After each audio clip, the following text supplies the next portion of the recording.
大家好，我係 LP。咁呢條片入邊會又係介紹我隻高達扭蛋。今次要介紹嘅係飛翼高達零式改，係啦。相信睇過無盡的華爾茲嘅觀眾一定會知道呢隻係咩嚟㗎啦。如果有唔知道嘅觀眾，可以不妨去睇下。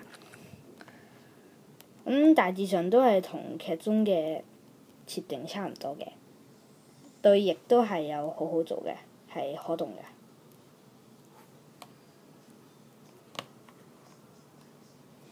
係啦，當講到飛翼零式改呢，咁一定要提到呢兩支炮啦。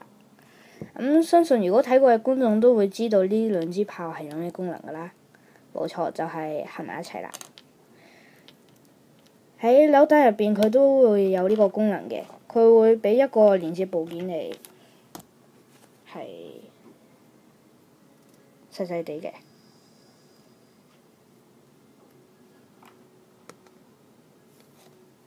係咁樣嘅。如果側邊睇嘅話呢，你會見到嗰個插口會有少少唔同嘅，佢唔係圓形嘅。係啦，呢度應該見到。跟住呢，你再對翻下支炮嗰度，都係唔同嘅。佢就係俾你就翻個位啦。跟住呢，只要插好個位，另一邊都係好，咁樣就搞掂支炮㗎啦。W0都係可以，W0改都係可以雙手揸住佢嘅，不過會有少少麻煩。你要對翻好嗰啲關節位嗰啲，同埋嗰個位。總言之，真係有好多嘢要整，係啦。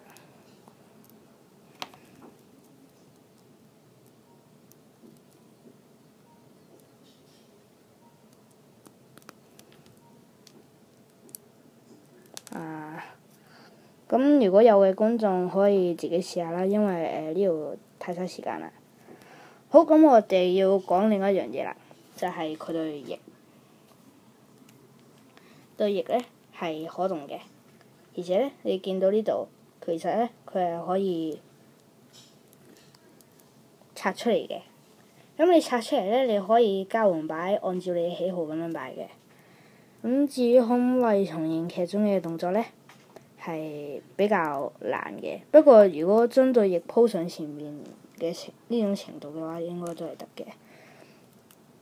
佢關節位呢度要將佢呢度屈向後，跟住就方便啲等對翼鋪上去。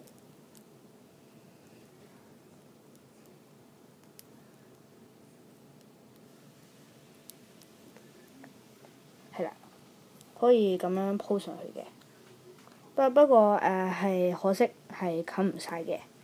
不過至少都有得喐。